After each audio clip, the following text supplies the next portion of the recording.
Hi అండి, ఇవాళ మనం చేసుకోబోయే రెసిపీ యమ్మీ యమ్మీ చాక్లెట్ టోస్ట్. దీనికి కావాల్సిన ఇంగ్రీడియంట్స్ ఇవన్నీ చాలా సింపుల్ ఐటమ్స్ అండి, అన్నీ ఇంట్లో దొరికేవే. ఇదేమో బెల్లం అండి, ఒక 3 టేబుల్ స్పూన్స్ ఉంటుంది.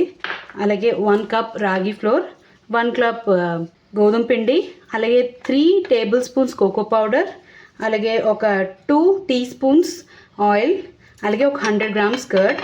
దీంతో పాటు ఒక half tea spoon baking powder, అలాగే ఒక half tea spoon cooking soda, అలాగే మిల్క్ 50 to 100 ml.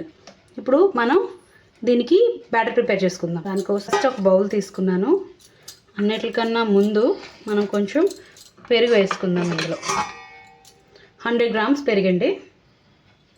పెరుగులో ఆయిల్ వేసుకుందాం. 2 టీ స్పూన్స్ ఆయిల్ అండి. దీని తర్వాత ఇందులో బెల్లం వేసుకుందాం.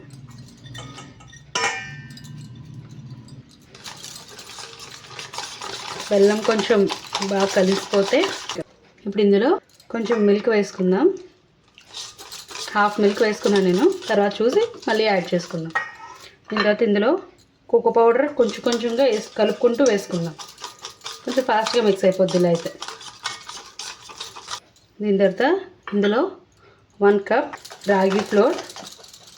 బ్యాటర్ కొంచెం థిక్గా ఉంది కదా, ఇది ఇంకొంచెం మిల్క్ యాడ్ చేసుకుని ఇంకొంచెం ఫ్లోయిగా చేసుకుందాం. సో అన్నీ బాగా కంబైన్ చేసుకున్నాం కదా, ఇలా రిబ్బన్ లాగా టెక్స్చర్ రావాలండి. చూస్తున్నారా, ఈ టెక్స్చర్కి వచ్చేంత వరకు బాగా కలుపుకోవాలి. ఎక్కడ లంప్స్ ఫామ్ అవ్వకుండా బాగా కలుపుకున్న తర్వాత ఇప్పుడు ఇందులోనేమో half tea spoon baking powder, అలాగే half tea spoon cooking soda కూడా యాడ్ చేసుకుందాం. యాడ్ చేసుకొని మళ్ళీ ఒక మంచి మిక్స్ ఇద్దాం. మన ఇంగ్రీడియంట్స్ అన్నీ బాగా కంబైన్ అయిపోయాయి కదా. ఇప్పుడు రండి టోస్ట్లు చేసుకుందాం. టోస్ట్లు చేసుకోవడానికి నా దగ్గర ఇలాంటి ఒక టోస్టర్ ఉందండి. దీన్ని యూజ్ చేసుకొని ఇప్పుడు మనం టోస్ట్లు ప్రిపేర్ చేసుకుందాం. ఇప్పుడు ఫస్ట్ దీనికి కొంచెం ఆయిల్ అప్లై చేసుకుందాం. ఇటువైపు కూడా కొంచెం ఆయిల్ వేసుకుందాం. ఇప్పుడు దీన్ని గ్రీజింగ్ అయింది కదా, ఇప్పుడు ఇందాక మనం ప్రిపేర్ చేసుకున్న బ్యాటర్ ఇందులో ఫిల్ చేసుకుందాం. ఇది మనం కుక్ చేసుకుందాం. ఫస్ట్ ఇది క్లోజ్ చేసి దీన్ని లాక్ చేసుకొని ఇది ఇప్పుడు ఒక 5 minutes మీడియం టు లో హీట్లో కుక్ చేసుకుందాం. స్టవ్ మీద కాదండి, మీ దగ్గర ఇలాగా శాండ్విచ్ మేకర్ ఉంటే మీరు దీనిలో కూడా చేసుకోవచ్చు. నేను ఒక 2 దీనిలో కూడా చేసి చూపిస్తాను. జస్ట్ స్విచ్ ఆన్ చేశాను, కొంచెం హీట్ అయ్యింది. దీనికి కూడా లైట్గా ఆయిల్ అప్లై చేద్దాం.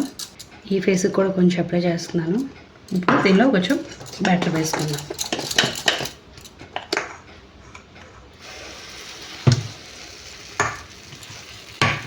ఇప్పుడు ఇది క్లోజ్ చేసి దీనిలో కుక్ చేసుకుందాం. దీనిలో ఒక 3 minutes పడుతుందండి. 3 minutesలో రెడీ అయిపోతాయి మనకి ఇవి. ఇప్పుడు ఒక 4 minutes అయిందండి. అటు ఇటు ట్విస్ట్ చేసుకొని నేను బాగా రోస్ట్ చేసుకున్నాను. ఇది చూడండి ఎంత మంచి కలర్ వచ్చిందో. ఇప్పుడు ఒక టూత్పిక్ తీసుకొచ్చి ఇది కుక్ అయింది లేదో చూసుకుందాం. కంప్లీట్గా కుక్ అయిపోయిందండి. సో ఇప్పుడు స్టవ్ ఆఫ్ చేసుకుందాం. ఆఫ్ చేసుకొని ఇది మనం వేరే ప్లేట్లో. ఇప్పుడు ఒక 2 minutes అయ్యిందండి. చుట్టూ పొగలు వస్తున్నాయి. ఒకసారి చూద్దాం దీని పరిస్థితి ఏంటో. ఓకే, నీట్గా తయారవుతుంది. 1 side కుక్ అయింది, కానీ ఇంకా కుక్ అవ్వాలి. 1 minute పడుతుంది. ఇప్పుడు ఇంకొక 1 minute అయ్యిందండి. ఇప్పుడు ఒకసారి తీసి చూద్దాం మన టోస్ట్ రెడీ అయ్యా లేదా అని. ఓకే ఓకే, బాగా కుక్ అయిపోయిందండి. బాగా కుక్ అయిపోయింది. ఇప్పుడు మనం ప్లేటింగ్ చేసుకుందాం. ఇదిగోండి, ప్లేట్లోకి సర్వింగ్కి తీసుకుంటున్నాను. లవ్లీ చాక్లెట్ టోస్ట్లు రెడీ అయిపోయాయి. మనం చాక్లెట్ సిరప్ ఫిల్ చేసుకుందాం. ఇది కింద డిస్క్రిప్షన్ బాక్స్లో పెడతాను. ఇది హోమ్ మేడ్ చాక్లెట్ సిరప్ అండి. చూడండి ఎంత బాగుందో, సిల్కీగా. జస్ట్ మార్కెట్ నుంచి తెచ్చుకున్న దానిలాగా ఉంది. సింపుల్ ఇంగ్రీడియంట్స్లో చేసుకోవచ్చండి. ఇప్పుడు దీనిలో ఫిల్ చేసుకుందాం. ఇది ఆల్రెడీ స్టవ్ మీద చేసుకుంది, కొంచెం బల్జీగా వచ్చింది కదా. సో దీనికి పైన స్ప్రెడ్ చేస్తున్నాను.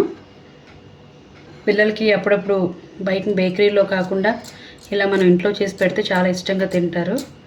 వాళ్ళకి ఇంకా దీనిలో ఎలాగ మనం రాగి పిండి, గోధుమ పిండి అవి వాడాం కాబట్టి హ్యాపీగా ఇచ్చేసుకోవచ్చు. వాళ్ళకి హెల్తీగానే ఉంటుంది.